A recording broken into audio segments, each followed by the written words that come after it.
In the last 2-3 years, there were at least 5 papers which warned us that perhaps the probability of the AMOC collapsing is bigger than we anticipated earlier, and it may actually be happening sooner. So can you anticipate what, for example, an IPCC consensus, what your take on the level of the scientific consensus on this?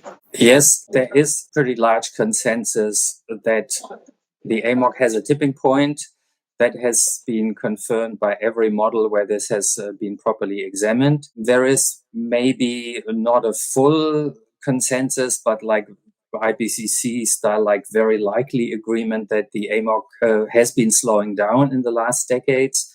There's another paper coming out next week, actually, which will confirm that once again. And, maybe not everybody is convinced yet because we don't have such long direct measurements, only indirect evidence. But I think it's pretty convincing indirect evidence. And I would say there is a consensus that there is a big uncertainty of where exactly that tipping point is and whether we will cross it. That is uncertain. And you mentioned these so-called early warning signal studies that have pointed that it's much closer, and maybe already in the next few decades, we might pass that tipping point where we set the AMOC on a path of shutting down over then the following 50 years or so. But these studies have a lot of uncertainty. And in my review article that I wrote earlier this year, I argued that we'll never get a certain warning. I don't think with the data we have from the past, etc., we can give a clear, very robust timing of when this tipping point will be crossed. But I don't think we necessarily need to, because the conclusion is that there is a really significant risk or high risk, as the IPCC says, beyond 1.5 degrees. And that should be a very powerful reason to get out of fossil fuels as fast as we possibly can. Thank you, Stefan, and sorry for coming back. But even in the most recent science paper on tipping points, the AMOC is kind of not even at the beginning of the scale of the different tipping points. And I think the medium probability for the AMOC, it was about 4 degrees, and we are pretty far from 4 degrees yet. The decision makers, or those who are not in this, we are a bit confused by the contradiction between these otherwise very high tipping levels versus these recent studies. Recently, I think the evidence has shifted towards an earlier tipping point. So certainly my assessment has changed. I used to agree that it's probably less than 10% within this century. And now I would see it more like 50-50 that we will pass the tipping point in this century because of all the recent evidence that has come in and that hasn't maybe filtered through to all review efforts. But I think it's also not so important in a way, because even a 10% risk is too high given the consequences. So it's like if you go and board the plane on the way home after the meeting in Baku and they tell you, well, the risk of your plane crashing is less than 10%. Would that be reassuring? I personally wouldn't get on such a plane. And it doesn't really politically matter whether the risk is 10% or 30 or 50. It is too high. And we need to get out of fossil fuels to minimize that. Welcome to this ClimateGenn episode. That opening clip was recorded on the Cryosphere Pavilion at COP29 in Baku. It shows IPCC Deputy Chair Diana Urge-Vorsatz asking Professor Stefan Rahmstorf about the latest research on the potential halting of the Atlantic Meridional Overturning Circulation, known as AMOC, the ocean currents that transport heat from the tropics to the North Atlantic. In this following interview with researcher Gabriel Pontes, we expand on his recent AMOC research and what this means for places like the UK and Ireland, identifying key components of the AMOC puzzle. We also consider whether policymakers should be weighing this kind of climate risk more seriously. If you are interested in how the COPs have been manipulated and rendered unfit for purpose by successive governments, then you can order my book Cop Out from any online retailer. Cop Out traces my own footsteps documenting the failures that have led us to where we are now in the era of severe consequences. Throughout 2025, I will be exploring a number of climate-related themes that intersect with ecology, politics, engineering, restoration, and generally clinging on for dear life in this era of man-made madness. Please do subscribe to get additional and early content. Thank you. So Gabriel, thank you very much for taking the time to speak to me. And we're going to talk about your recent research. And from the outset, the Atlantic Meridional Overturning Circulation, or the AMOC, has become very famous in recent years. Can you start by giving us a brief definition of what it is and how it fits into the global climate system? Hello, Nick. First, I'd like to thank you for the invitation to talk here about this very important oceanic circulation that has, as you mentioned, has gained a lot of attention due to its importance in the transfer of heat across the global oceans. If I could quickly define the AMOC, I would say that this is the most important ocean circulation that transports heat across the oceans and does affect the Earth's energy balance. Okay, and just to give it some context, what's the impact of the AMOC on somewhere like Great Britain and Ireland? Given that this vast current transports huge amounts of heat towards the north, so what we've got is that the north, the hemisphere of the globe, is slightly warmer than the south. So that's what we expect when we are talking about regions around Europe or around the northeastern Atlantic region, where most of this heat is delivered warming up the surface. So this creates mild temperatures around Europe. And those milder temperatures at the same latitude around, say, Canada, it's different, isn't it? Because they don't have such a warming mechanism. Yeah, so that's a big difference. If you take like two latitudes, one closer to Europe and one closer to North America, you're gonna see that the temperatures in Europe are way warmer than the ones that we expect in Canada. And that's because those currents, they transport the heat from the tropical Atlantic, they pass through the coast of the US, but afterwards they diverge and head into Europe, where they carry most of this heat, and most of this heat is then released to the atmosphere around Europe. Obviously, that's how we've built our civilization, our food systems, agriculture, winemaking, all this kind of stuff in Europe is kind of dependent on this conveyor of heat from the southern region. Yes, that's true. And when we talk about the AMOC in the current context, the reason it's getting so famous is because scientists are worried about how it's slowing down and the potential for it shutting down. Monitoring the Atlantic circulation closely only started about 20 years ago. What has been the difference between the climate modeling assessments of the AMOC and the observational assessments, and how has your research kind of looked at that difference?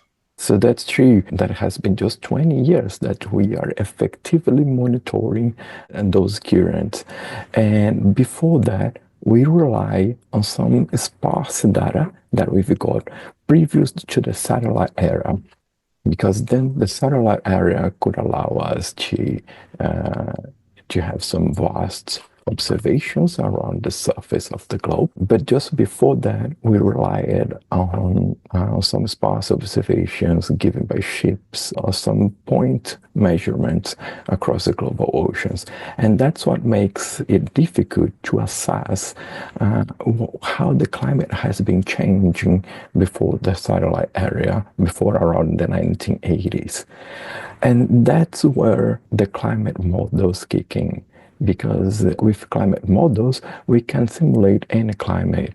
So in this way, we can just apply what we thought that we were the most important drivers of the climate at the time previous to the satellite era, and then evaluate how the climate was. And if the models are actually simulating what we expect, what we see in this data. And that's the importance of this research, because in this research, we reconcile both the observations and the climate models. And now we can show that both are pointing towards the weakening of this important circulation system. And with this weakening, what are the key characteristics? Because I know that the Arctic is warming much faster than everywhere else. And then one thing we saw at the COP, when Stefan Ramsdorff's presentation was played and he did a Q&A afterwards, was this cold blob. I think you referred to it as the warming hole in the North Atlantic. How does all of this fit into the jigsaw puzzle? Can you explain?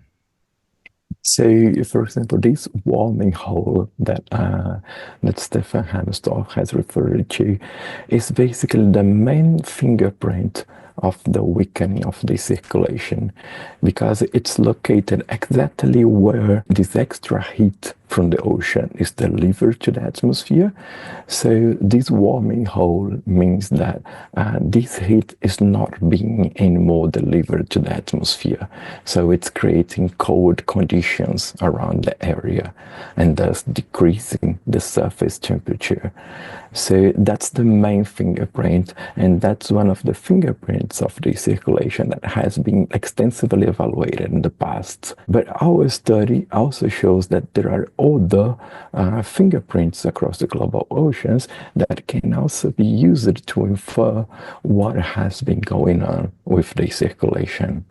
And in our study, we used the South Atlantic in addition to the warming hole that has been described earlier. We use the South Atlantic as some key regions where concentrated some of the hotspots. So this means that the heat that was supposed to be heading northwards towards the North Atlantic, it's now being concentrated in some key regions of the South Atlantic. And these allow us to provide a more robust mechanism of the evidences that the AMOC has been weakening since the mid-20th century. Okay, gosh. So if these hotspots are still in the south, how is this playing out? I mean, you can see that it's slowing down. Are we already starting to feel impacts from it? Yes, we are, because, for example, there has been some quite few years of intense warming along the West African coast, just southeast and in the South Atlantic. And this has been very famous, and people have been describing those as the Bengal El Niños, which are just some comparison with the big El Niño that occurs in the Pacific. And given that this is also related to a key hotspot due to just reduced upwelling of cold waters that come from below of the ocean, and this mechanism just stops those cold waters from coming from below of the ocean, similar to what happens to the El Niño in the Pacific. And so this could be probably being affected by this change in the oceanic circulation. And another hotspot lies on the South American coast, just by southeastern Brazil, where we've got another very important current that has been seeing some increasing temperatures in the past few years. For that last hotspot you mentioned, what's the impact of that heating up? Does it have a direct impact on the surrounding area?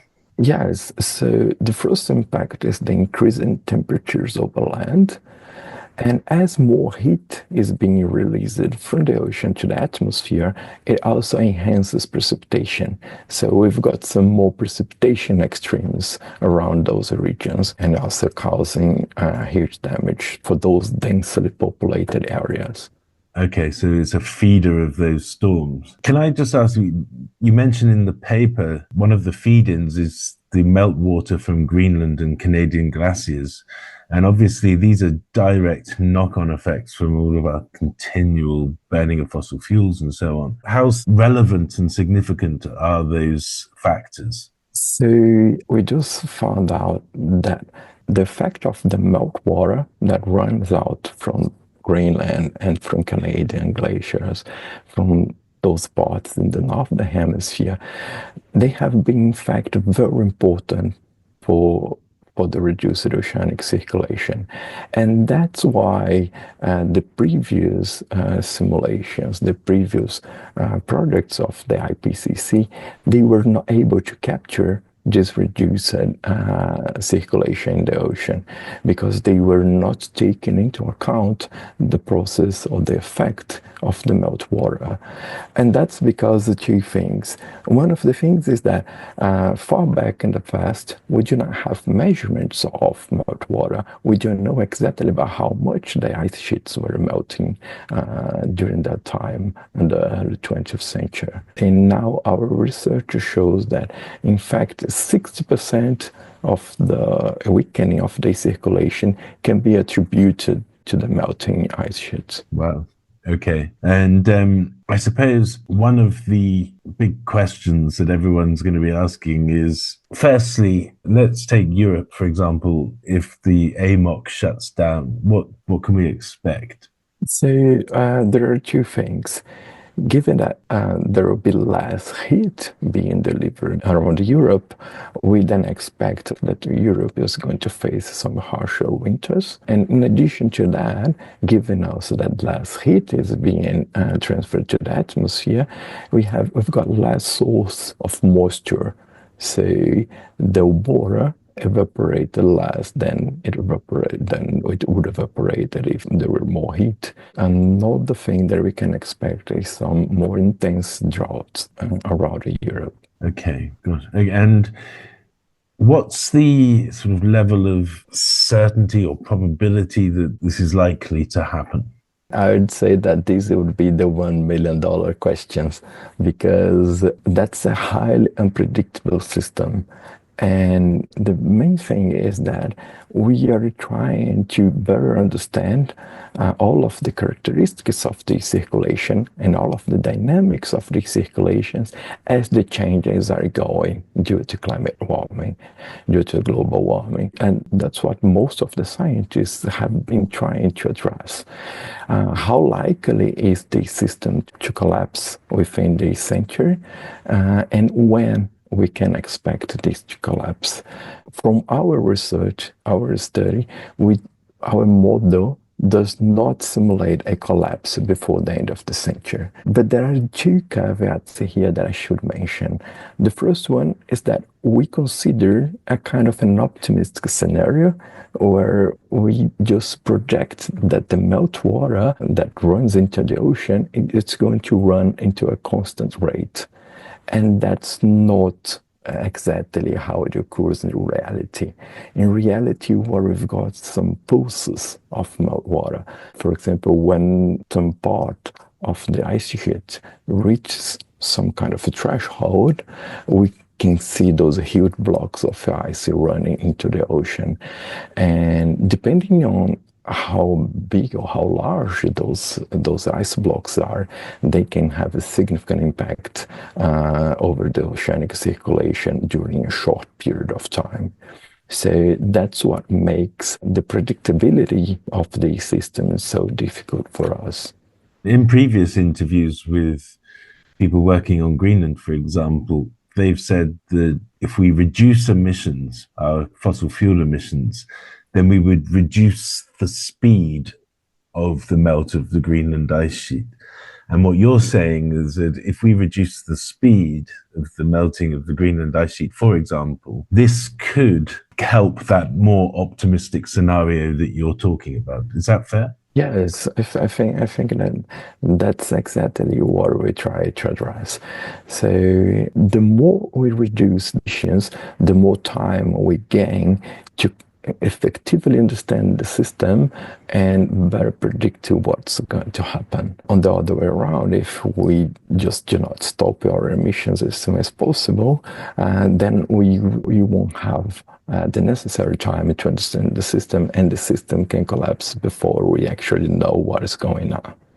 So okay, yeah, and that's quite difficult, and that's what we are all trying to working on at the moment. Given that that is an optimistic scenario and that our emissions are still historically high, I mean, I spoke to people at the COP last week who are from fossil fuel producing companies who are not even thinking about stopping to produce fossil fuels and probably wanting to increase production. Does this mean that we have to really start considering the less optimistic scenarios?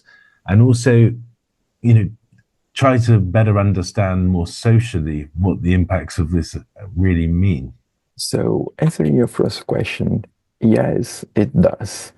So we should start to consider those less optimistic scenarios, especially because our research also showed that, in fact, it seems that the ocean circulation and the climate system is more sensible to those freshwater fluxes, to those meltwater fluxes from the melting ice sheet than we thought previously than this study. So this study is also showing that we only need some kind of a small amount of fresh water, of meltwater, that runs into the ocean in order to start to affect the system. So we understand those processes. We are seeing that the climate is becoming less predictable due to those possible thresholds that could be crossed within this century. And regarding to the social impacts, what we expect are just unpredictable changes in precipitation, where some regions can suffer of more prolonged, pronounced droughts, and other regions can suffer with extreme precipitation.